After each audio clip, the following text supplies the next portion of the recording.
Welcome to our last session for graduation camp. My name is Jennifer Martin with Alumni Allies Network with Communities and Schools of Mid-America. I'm so glad that you guys are going to be able to watch this recording.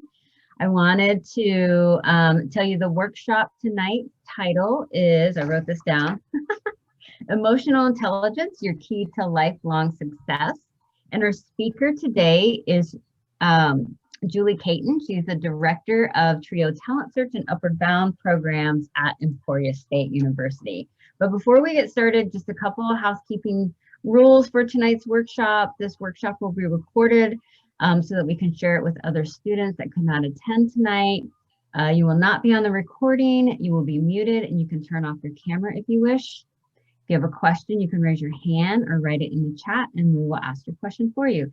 And as always, we want to create a safe space for everyone, so please be respectful of people and of things shared here. So again, tonight's presenter is Julie Cayton. I'm so excited to have Julie here. Just a little backstory. Julie used to be my boss several years ago. We used to be in Trio, and so I'm so glad to have her here to share this information with you. So Julie, it's all yours.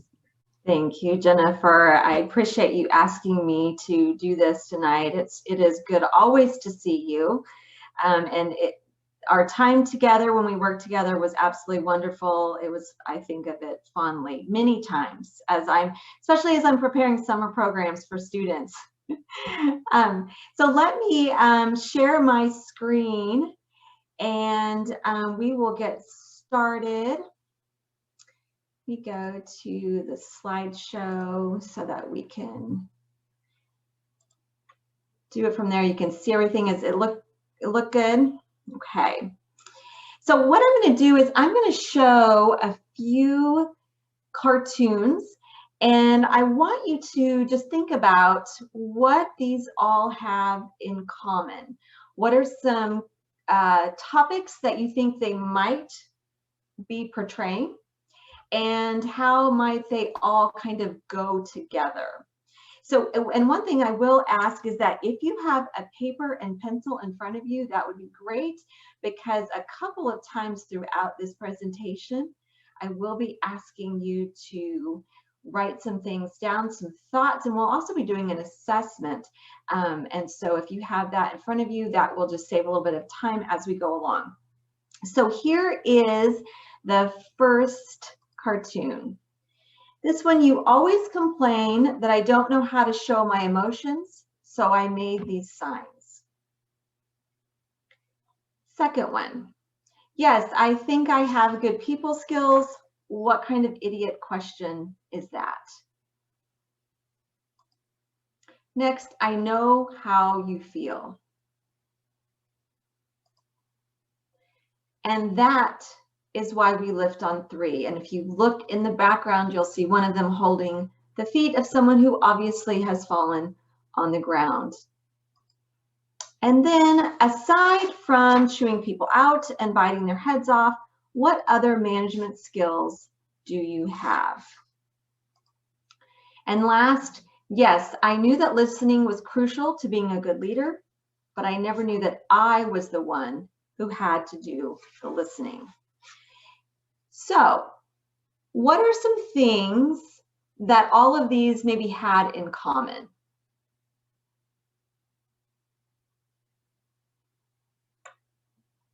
Maybe some themed topics.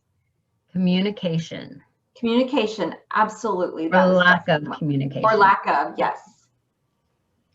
What else? I think listening, obviously this last one, listening. Listening is a big one, yes. Any other thoughts? Maybe the way, just the different ways that someone can communicate and it's communicated wrong. Yeah, absolutely. And when we think about our own lives, I'm sure we can think of people in our lives that we feel like they communicate in a way that's not very effective. Absolutely. So all of these things, communication, the listening part, all have to do with emotional intelligence, as well as some other areas. And so that's what we're going to be talking about today. And I think what you'll find is that emotional intelligence is far-reaching. It has an impact in many areas of our life. It's vitally important, and the research has shown that. And so we're going to talk about what it is. We're going to be able to do an assessment so that you can see where your emotional intelligence is. And we're also going to talk about some strategies for how we can improve our emotional intelligence. Okay, so the very first thing, we want to make sure that we have a good definition, a working definition of what emotional intelligence is. So it's two parts: your ability to recognize and understand emotions in yourself and others, and then your ability to use that awareness to not only manage yourself, but then also to manage those relationships that you are in and that you come across in your everyday life. So a couple of things that we want to look at before we get to that assessment, just a few research things about emotional intelligence. First is that in research, they have found that only about 36% of people tested were able to accurately identify their emotions as they happened, which means that about 2/3 of us are perhaps being controlled by our emotions because we're not sure what they even are.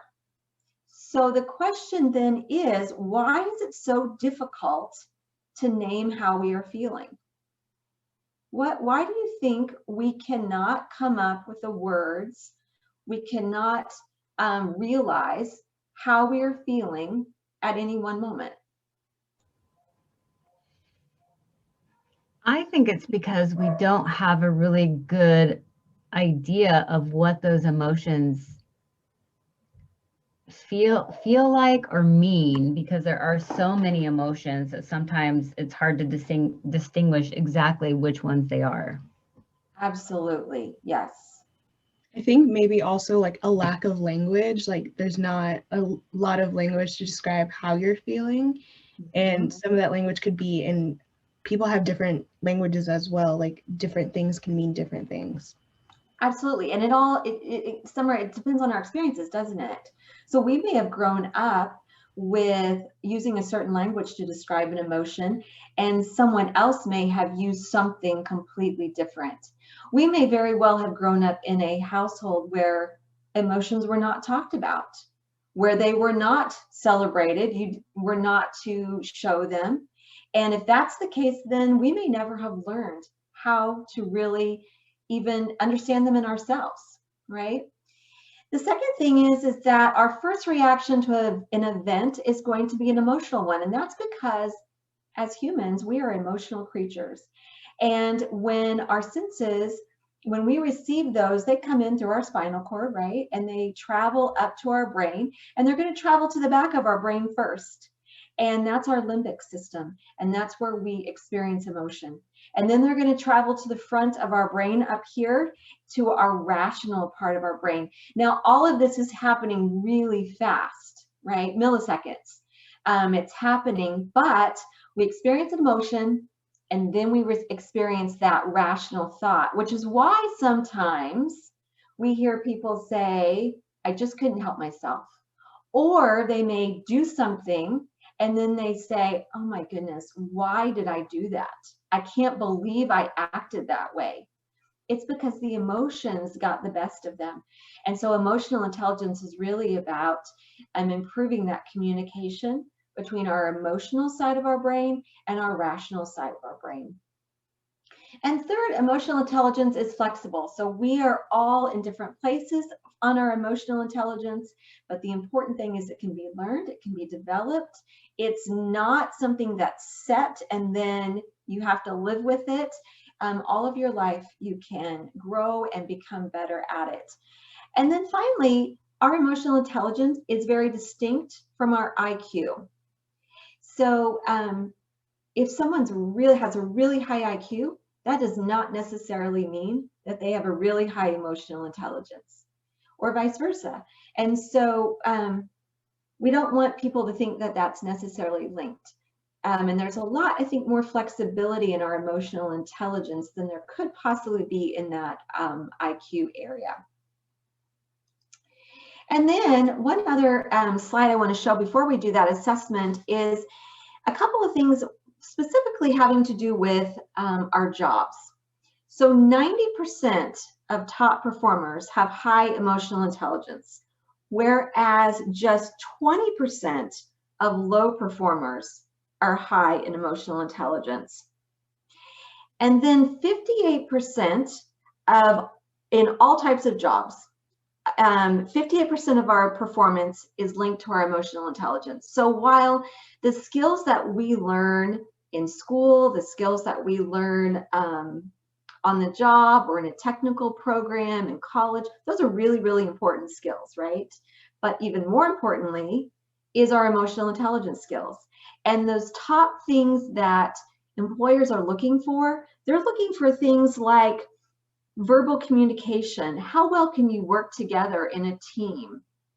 Do you have good communication skills? Because when they bring someone on that has those kinds of skills, they know that they're able to teach them the on-the-job skills that are needed, but they need those people that know how to get along well with others, who know how to communicate and listen and work well together. And then finally, $29,000. That is how much more annually people make with higher emotional intelligence. Now that's an average, right? So not everyone is going to do that, but that's a lot in 1 year that you're going to make because you've worked on having a higher emotional intelligence than someone who has a lower emotional intelligence in that same position. So now what we're going to do is we're going to look at an assessment. And if we were doing this in person, I would hand out the assessment. It would all be on one page. But because we're virtual, we're going to do it just a little bit different. So I've developed a few slides that will have some statements on them.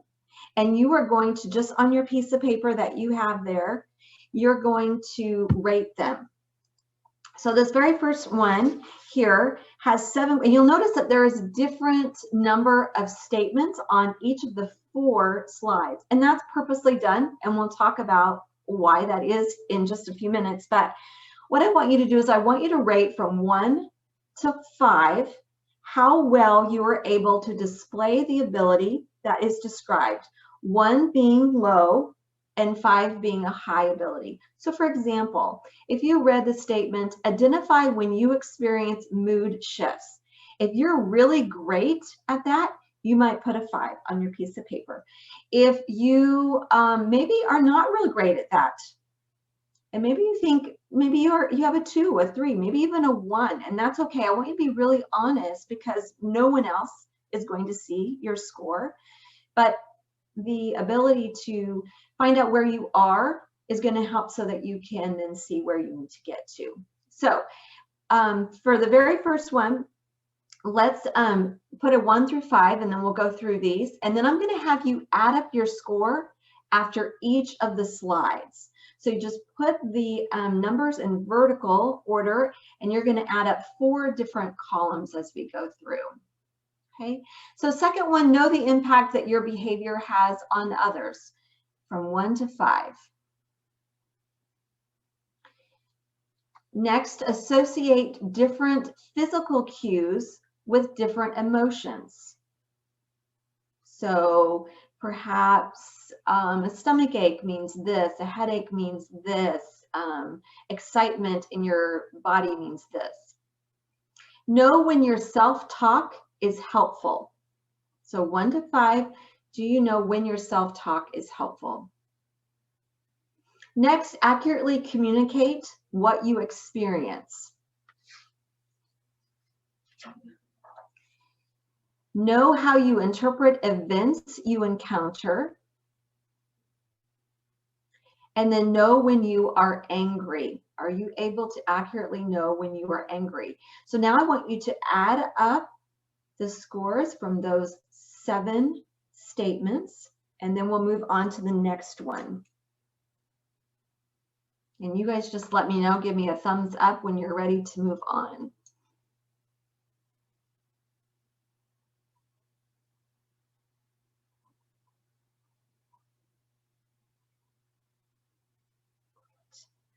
Okay, next group of questions or statements. Regroup quickly after a setback. Are you able to do that well at 5? Not so well, anywhere from 1 to 5. Act productively in situations that make you anxious. Relax when under pressure. Gear up at will. And oftentimes I get questions, what does that mean? And really what it means is if you need to get going, you have something to do and you need to get it done, are you able to get up and get it done even if you really don't feel like doing it? That's what that means. To stay calm when you are the target of anger from others. To calm yourself quickly when angry. To stop or change habits that aren't effective. And then to prioritize your options when you are multitasking. And again, you're going to add up your score for the statements that are on this particular slide.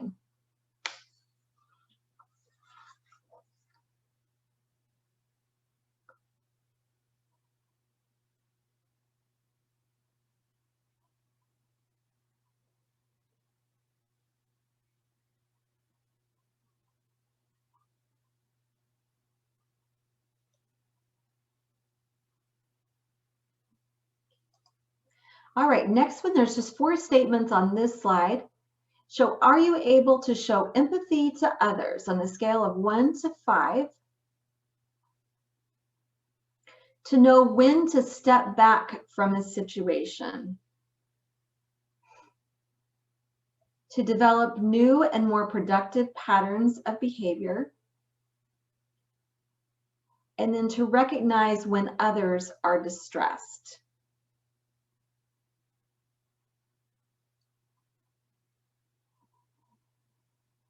And now add up the score for this particular slide.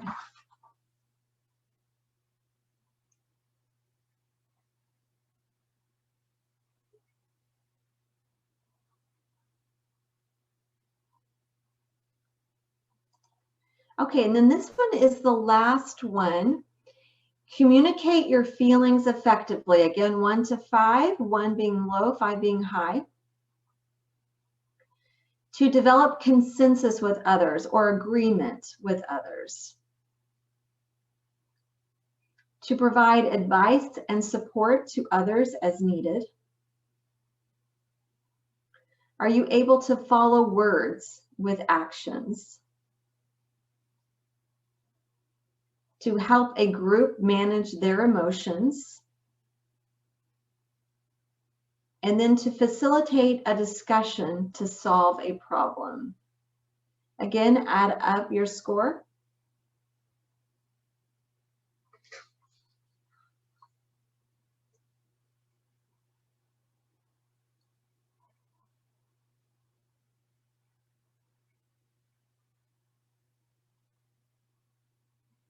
And what you should have now then is 4 different scores. And we're going to come back to these in just a few minutes and talk a little bit more about what each of those scores mean. Let's look at emotional intelligence in a little broader way. Here you'll see a tree. The trunk of a tree is that kind of support of the tree, and the branches are the things that come off of that. And you'll see here that emotional intelligence is a foundation for many, many other areas in your life. And that effort spent on improving your emotional intelligence is going to be effort well spent, because you're going to be able to improve in a lot of different areas. What we have found in research is that those with higher emotional intelligence have improved their interpersonal communication, their connection with others and their relationships. They're able to consider how their behavior affects others and their interaction with others. They're able to see that kind of cause and effect in their interactions.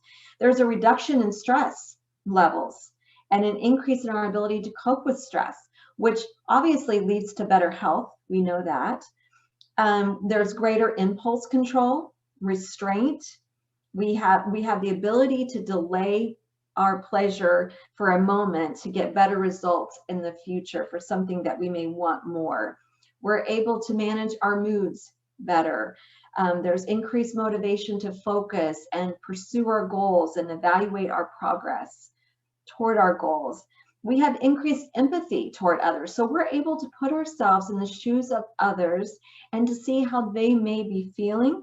And this leads to greater understanding and respect, something that is being talked about a lot in the world right now. Improved decision-making, because we have the ability to examine our emotions and our thoughts before making decisions, so they're more intentional. And then just overall increased happiness and well-being for those who have a higher emotional intelligence. So our efforts here are well spent. The other thing that's important to know about our emotions is that all of our emotions originate from these 5 different feelings. Now, we talked about at the beginning that sometimes it's hard to name our feelings, and that there may be a lot of words that describe something very similar. And I've listed some of those words here. So you can see there are many, many ways that we could say we're happy. And there's many, many ways we can say we're sad or angry, or we have fear, or we feel shame. And so that may be a reason why it's a little bit harder to say what we exactly mean. But really, all of it comes back to these 5 core feelings. And what we also know is that they vary in intensity, right? So we have low. So someone could say, I'm pleased at that. It's an okay thing. I'm doing great. Or they can be really excited and they can be passionate about something and overjoyed. And it still is under that happiness realm, right? So typically the more intense your feelings are, the greater the likelihood that your emotions may hijack you, though. So you need to be really aware. So think about, for you, do you typically experience emotions in a lower intensity or a higher intensity? Or is it different for different emotions? What are some thoughts there? I feel like I'm more in the medium. Mm-hmm. Yeah. Yeah. Yeah, same, in the medium. In the medium, yes. Now, can you think of anyone in your life, a friend, a family member, that experiences it at a higher intensity? Mm-hmm. Yes. Yeah. Mm-hmm. And do they experience both happiness and sadness and anger in equal intensity? I don't think so. No? What No, do they typically, which is more intense? sadness. Mm-hmm. Why do you think that might be? I don't know. Well, the person I'm thinking of in particular, who's a family member, has struggled with depression. Mm-hmm. So they're always in that. I see a lot of those things that they would describe. Yeah. Yeah. But And I not think, yeah, not happiness on that same level. on that same level. I Yeah. would So it's say a the little bit happiness would be like more low. more subdued. And that could be that as humans, a lot of times we have a negativity bias, Mhm. right? We tend to look at that the negative tends to stand out a little more to us. We really have to work on that. What about you, Summer? Can you think of anyone who experiences emotions at a really high intensity level? Oh, yeah. A family member, yeah, definitely. Yeah. And have you ever seen them be kind of hijacked by those emotions? Like they've done something and then they're like, ugh. Yeah. Yes. Yes. Yeah.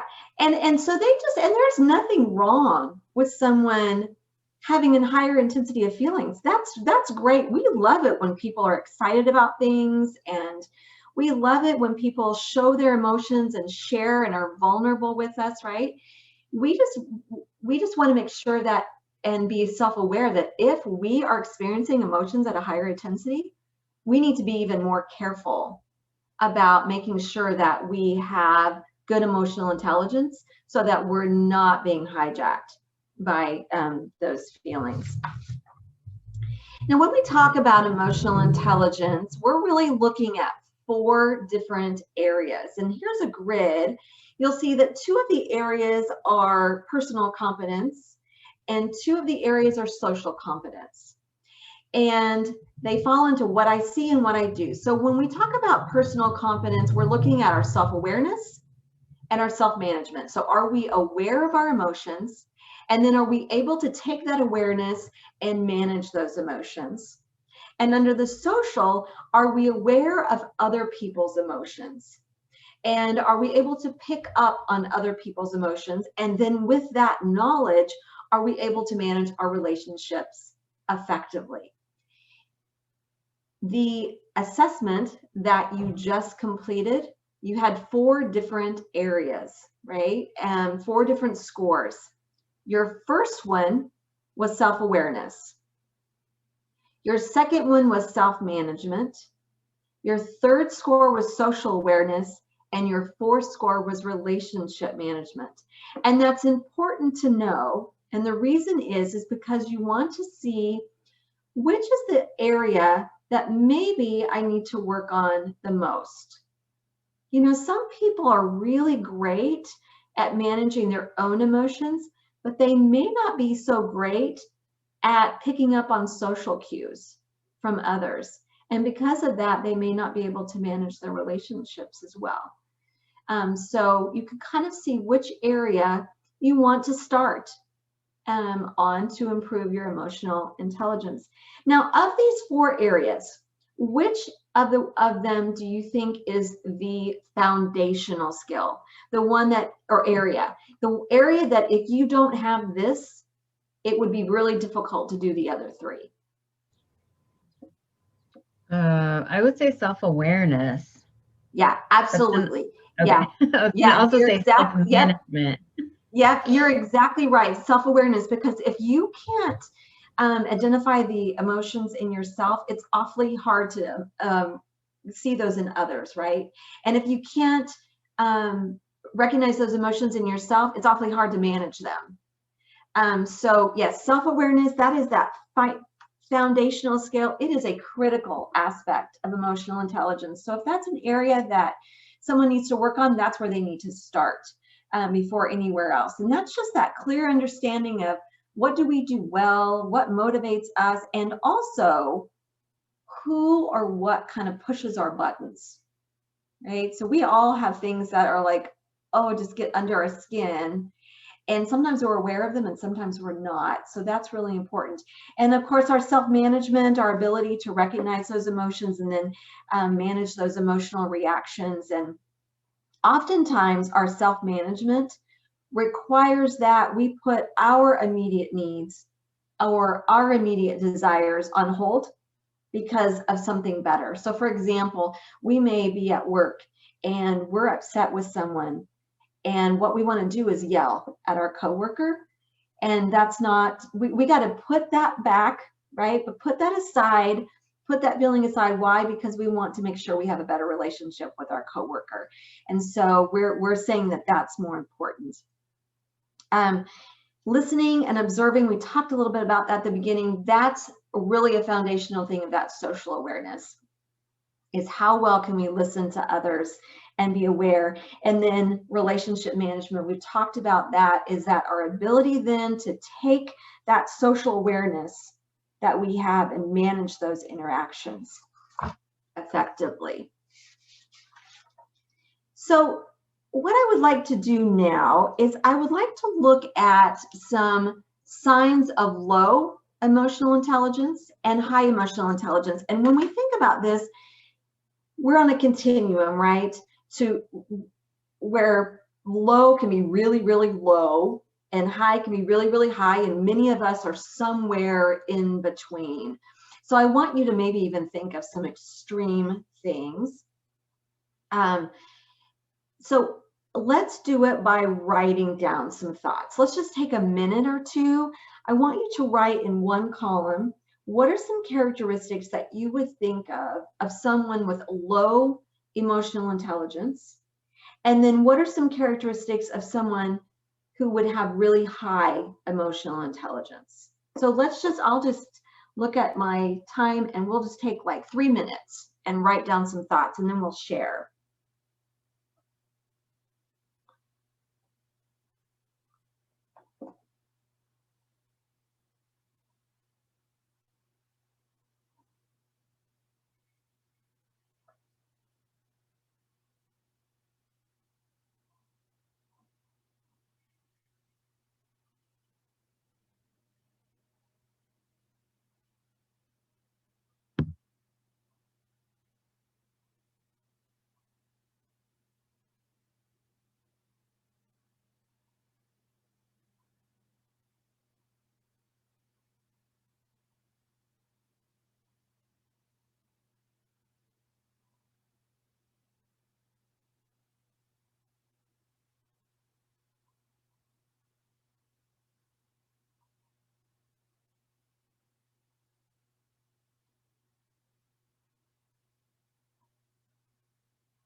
Okay, so let's come back together here and let's talk first about those low. What are some things that you wrote down for someone with low emotional intelligence?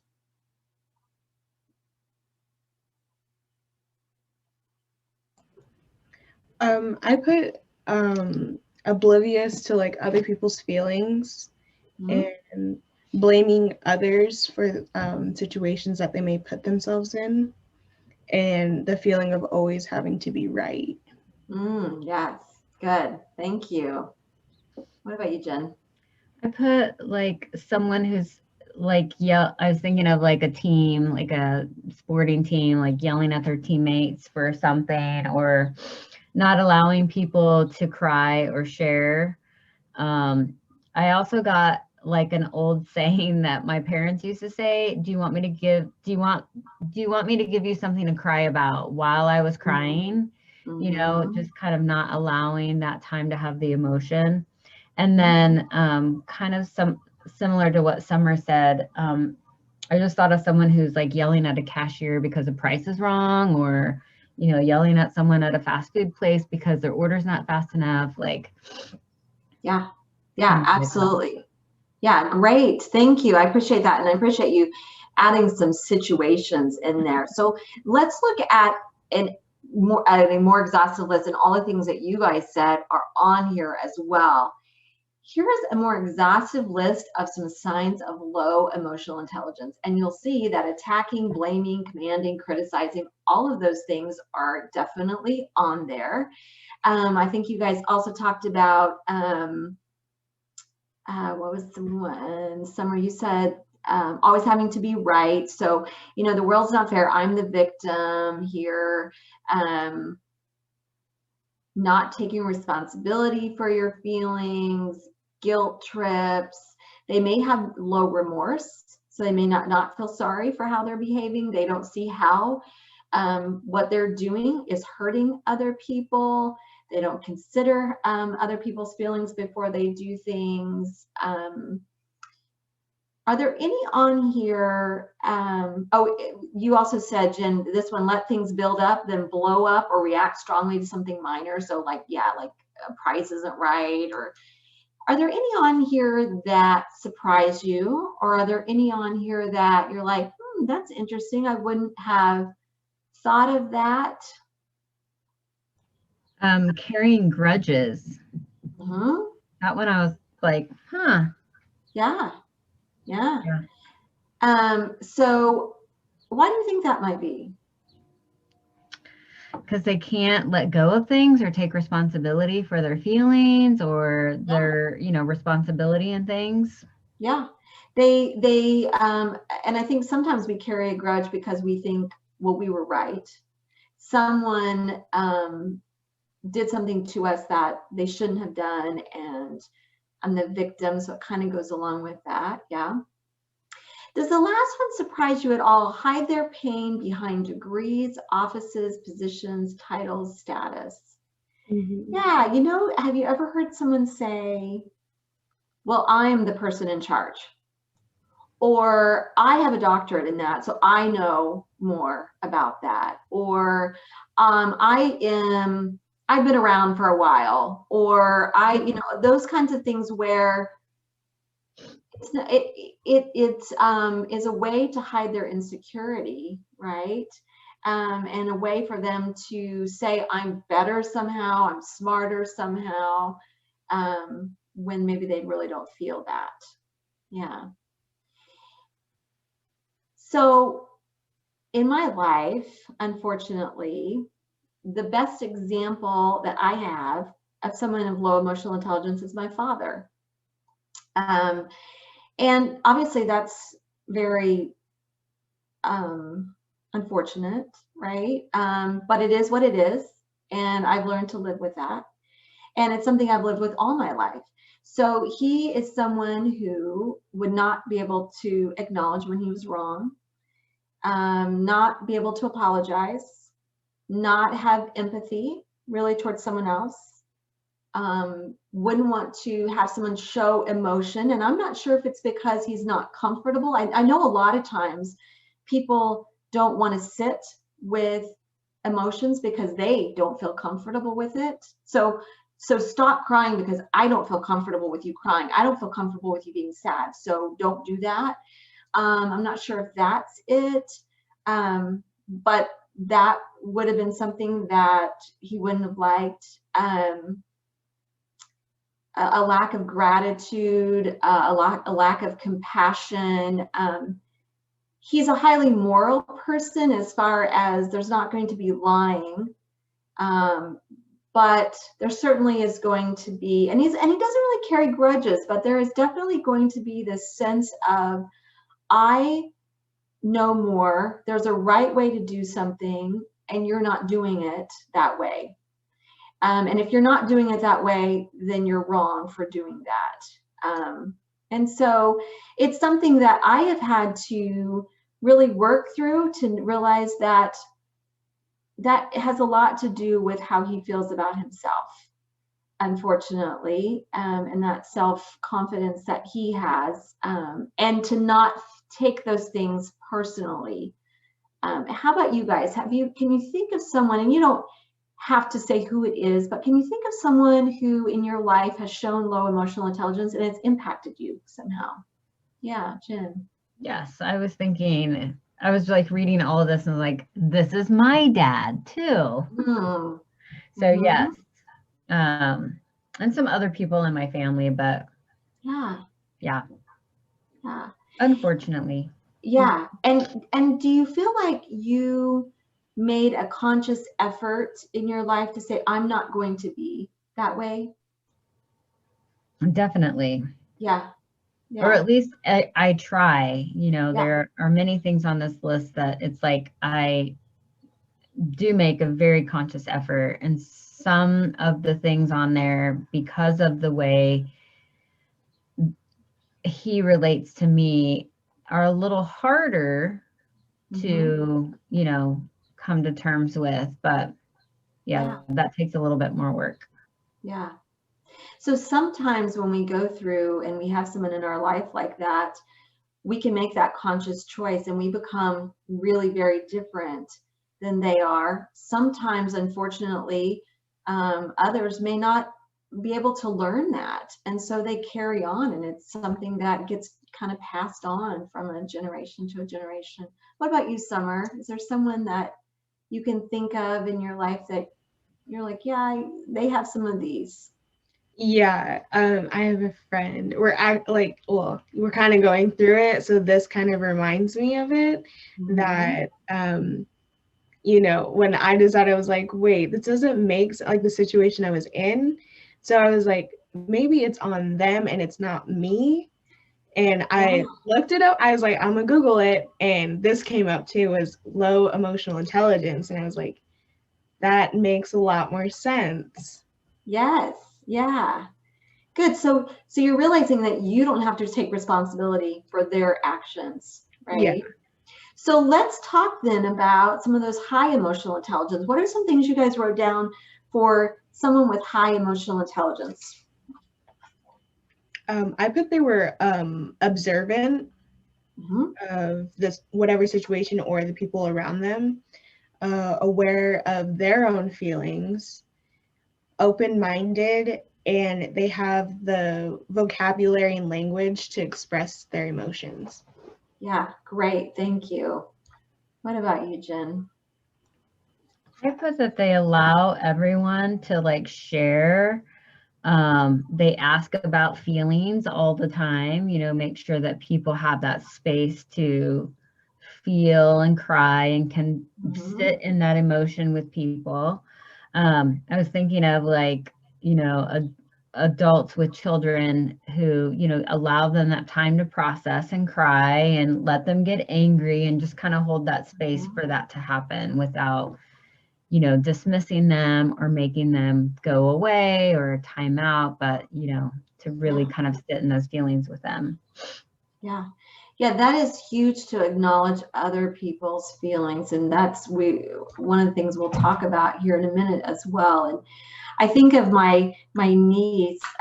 She has a very active son, and he just turned 5. And there are times when, and he's one of those that has more of intense feelings, which is great because he can be happy and excited. But then when he gets upset, he may really get upset, right? And she is really good about saying, okay, I need you to breathe. And then he'll be there, and it's really exaggerated breath, but she's taught him, you need to learn how to calm that down. And now we want you to express those big feelings to you. And that's so important. So here are some signs of high emotional intelligence. And you guys, again, said many of these things: that responsibility for your own emotions, comfort in expressing them, and allowing others to express. Even if it's uncomfortable, we still allow others to do that. Oftentimes, those with high emotional intelligence are intrinsically motivated. So they don't need to be motivated by something outside of themselves, but they have an internal motivation. Shows respect for others and validates their feelings, high self-esteem, assertive, empathetic.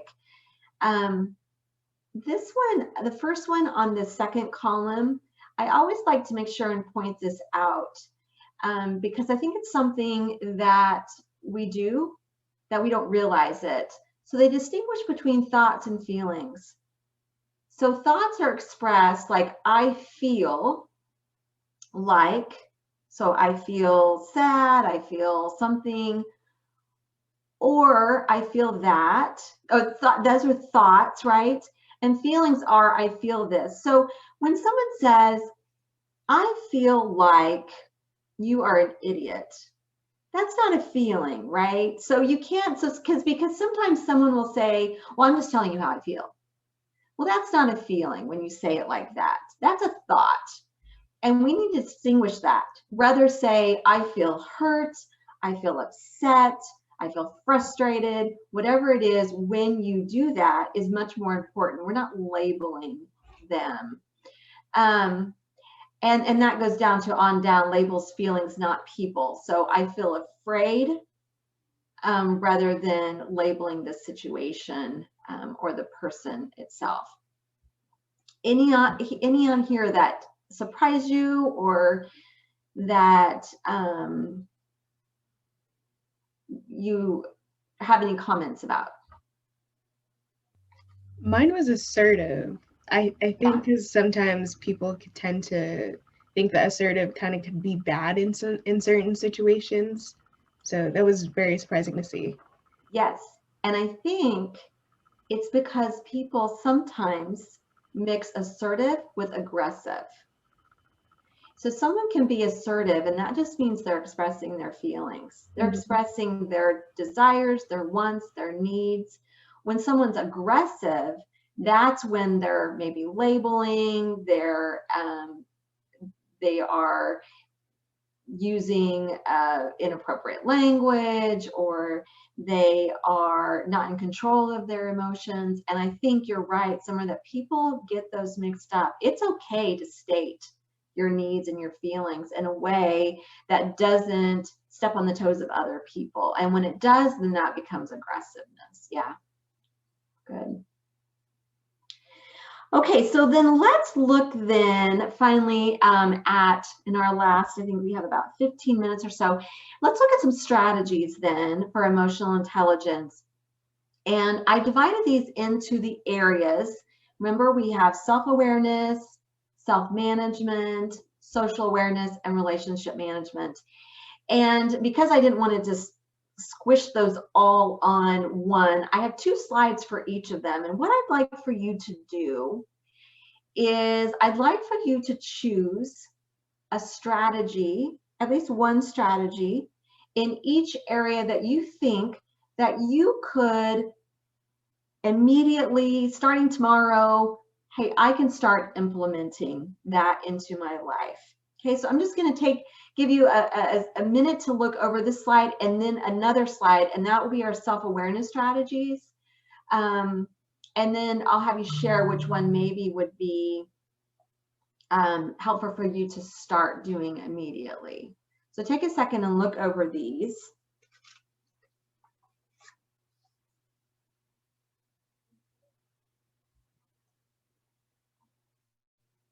And when you're ready for the next slide for the remaining self-awareness, just give me a thumbs up and I can move it on.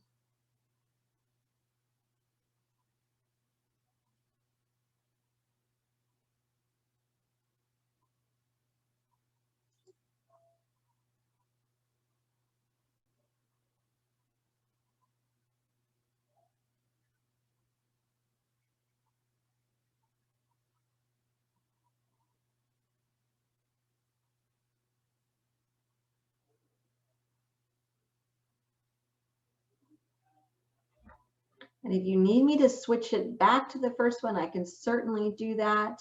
But think about one strategy that you think, I could do this and this would be helpful to me.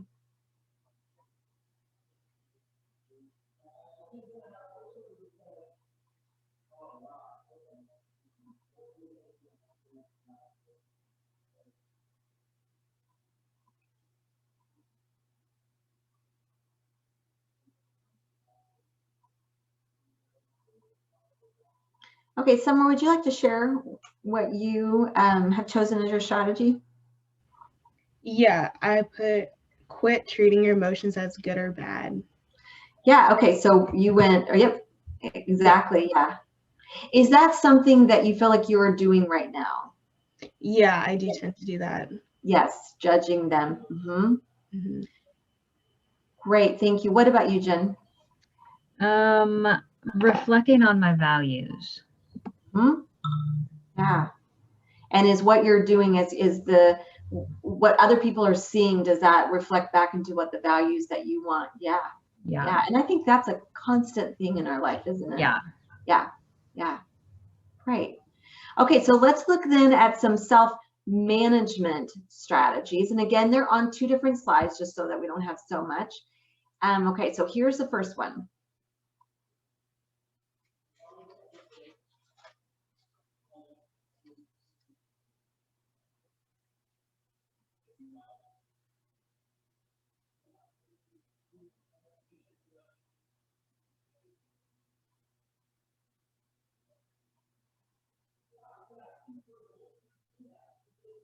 And when you're ready for me to move on to the next one, just let me know. Okay.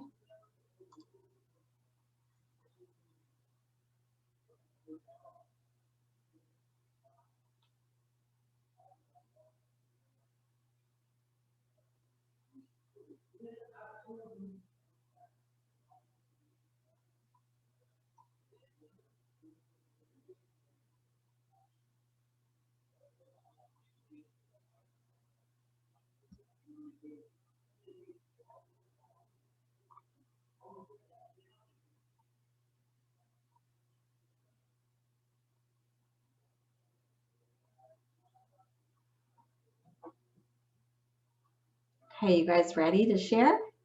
All right, Summer, let's go with you. I put breathe correctly. Yeah, so how do you feel like you're breathing right now? I tend to breathe pretty shallow. And I remember in like December, we did this workshop with Jennifer, and she was talking about breathing, like breathe with your stomach. So I tend to do that in the morning, is breathe really big when I wake up. That way I can get more oxygen in like as soon as I wake up. Yes, yoga is all about this, isn't it? Yeah, I am with you, Summer. I find myself sometimes doing this, and I think even more so when you're at the computer, sometimes you don't realize it, right? You just start doing that, and that's why we get tired and we start getting a headache, and yeah, all of that. What about you, Jennifer?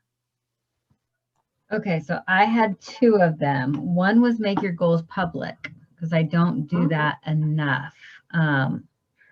And then the other one was learn a valuable lesson from everyone you encounter. I definitely don't do that enough. Yeah. Or I don't even think I do that. Yeah, that's something, it's a really intentional thing, huh? Yeah. So I know, Jen, I know you, so I know that you set goals in your life. I know you've set many, many goals, but you're saying that you don't necessarily share them as much with very many people. Yeah. Yeah. Like I have some really big personal goals that I don't always share publicly with people, that are more, not professional goals, but more personal goals. And I think that there's a balance, isn't there, with that? Because I completely know what you mean. I'm a more private person, and we want to make sure we're sharing our goals with people that we really trust, right? It's something, especially when they're personal. So it's not like we have to put our goal out on Facebook, but telling somebody that we trust and we love and we know is going to be supportive of us, it can make us accountable. Yeah, great. Thank you. Especially if they're like really important goals, I think. Yes. That's kind of the thing of those really important goals that I have, like finding the people who are in my, circle, or like you said, people that I trust, to kind of have that, out there. Yeah, absolutely. And I think that those, I had a thought that when you said that, those personal, what was my thought? I'll come back to it. I had a thought but now I lost it. Okay, thank you. Let's go on then to social awareness. So here's the first slide of social awareness strategies.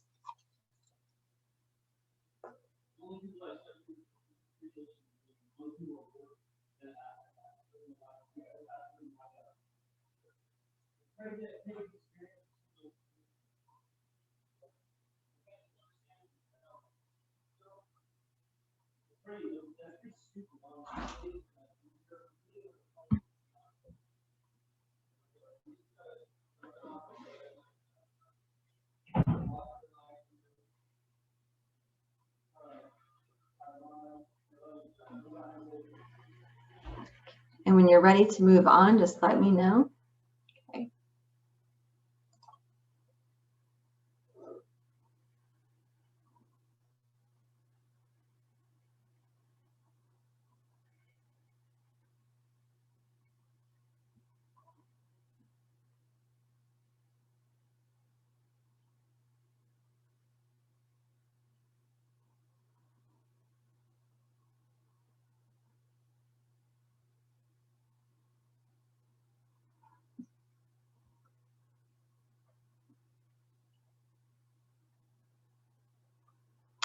Okay, Summer, what about you? What is the strategy that you've chosen?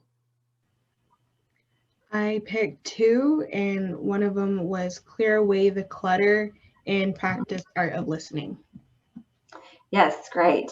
And when you talk about the clutter, what are some things? Is it kind of this internal dialogue going on? Mm-hmm. Yeah, like while they're talking, I'm having a conversation within myself, so it's kind of hard to listen to someone when they're telling me something, and then also like listening actively. Yeah, and I think sometimes that happens just because of anxiety too. Like we're like, am I going to say the right thing? You know, it's not necessarily because we don't want to listen. But yes, great. And then the other one you said was, what was the other one? Practice the art of listening. Art of listening. Mm-hmm. So kind of going together, huh? Mm-hmm. Yeah, really being present. Yes. Okay, what about you, Jennifer?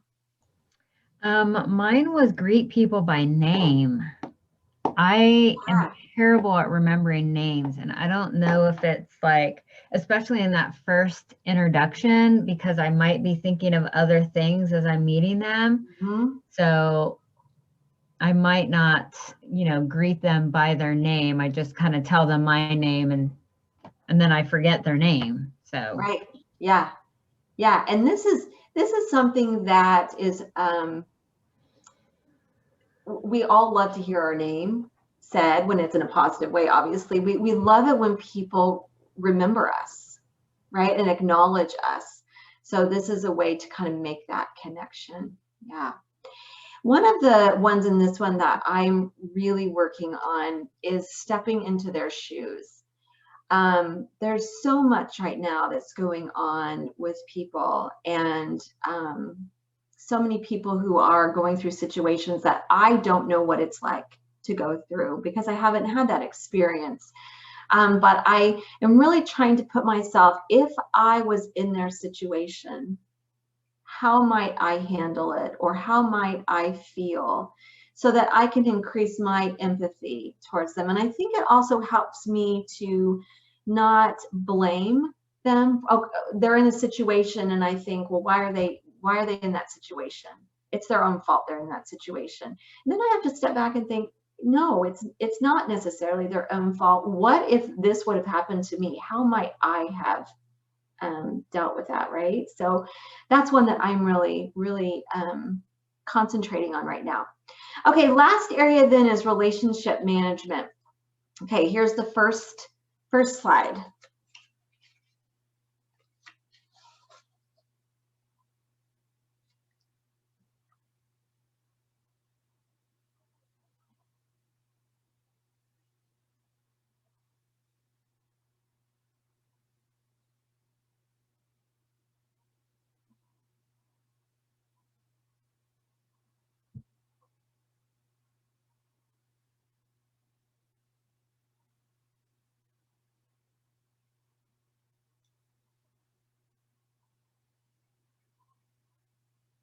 Okay, and then here is the next slide.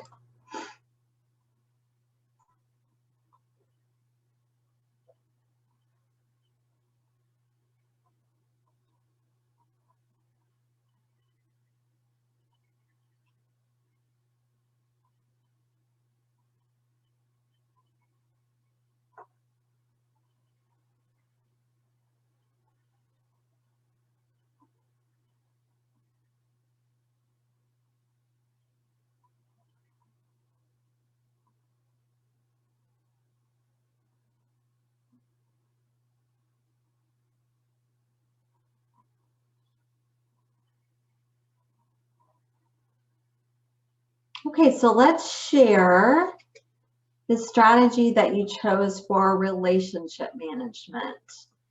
Okay, Summer. I put avoid giving mixed signals. So tell me a little bit more about that.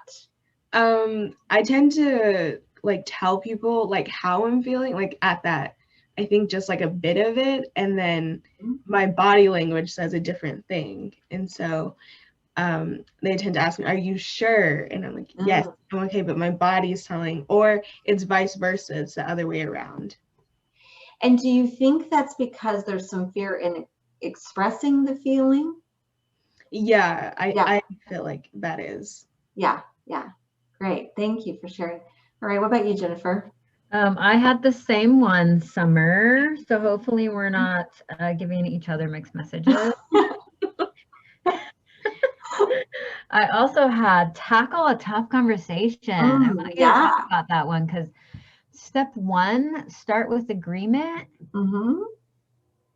Like, what do you think that means? I don't know. Like, so if we can come to someone and say, okay, here's what we at least agree about this topic. Okay. Or here's at least something that we have in common. Okay. Or so even if you it's don't something, know what you agree on, and you may not, but could you agree that at least it's an important topic to talk about? Okay. Maybe you're not sure what of the topic is important, or that you have agreement, but you know that's important that you talk about it. Okay. That would be an agreement at least. And the reason is because oftentimes some of our defensiveness is lowered a little bit when we start with that agreement. Okay. Then if we just say, well, let me just tell you how I feel. Right. We want to start with, okay, where are we together on this? Help me understand where you are, and then I'm going to explain where I am. And then we're going to try to come up with something that we can both feel good about. We may not agree. There are times in my life and I say, I am going to agree to disagree with you. And I think that is okay for us to say that. The important thing is that we are acknowledging the other person's feelings, and we're not saying you're wrong, I'm right, or I'm right, you're wrong, those kinds of things. But that we are, and at the very end, that just may be it. We are going to agree to disagree on this, but this is how we're going to get through it. Yeah. Any other, I know I'm a little bit over, Jim, but any other final thoughts on emotional intelligence in general? My hope is that you've seen how this can really make a difference in your life in so many areas, and that there are some fairly easy strategies that you can implement without much time, without any extra equipment, without a whole lot of effort, that you can just implement these strategies in your everyday life. And things will just you'll gradually increase that. Julie, I have a question for you. Yeah. So let's say a student watches this and then they want to learn more about emotional intelligence and kind of really learn all the different skills. What would where would you recommend they go to? I would recommend, and let me go all the way back to the front in some resources that I think are great. One of the ones that I think is really good is that emotional intelligence book called 2.0. Okay. It's a fairly easy read. It's not a really big book. And because there are some emotional intelligence books that get really deep into the science. And I think that sometimes those people can get a little bogged down in that. But this one I think is a fairly straightforward, easy read. And so I would definitely recommend that. Yeah. Thank you. There's also a website called Talent Smart, and they have ongoing articles and blogs about emotional intelligence and how we can increase that. And so that's another place that I would encourage someone to go. Okay, we'll make sure to post those links. So post the link to the book and post the link to the website. I will stop sharing then. Okay. Yes. Thank you so much for this opportunity. I appreciate it. Thank you. That was so informational. Yeah, Good. thank you. I really like that. And I appreciate your input and your examples too. Thank you. Okay, well, thank you for ending our graduation camp with such great information. And I feel like this is great information for students and for parents and for students, no matter what age they are, or again, parents at whatever life season that they are in. This is such good information to have because we always need these skills. So Yeah, absolutely. thank you again, Julie, for You're sharing welcome. emotional intelligence with us. And again, we hope everyone enjoys, and we'll leave all the resources in the description with the video.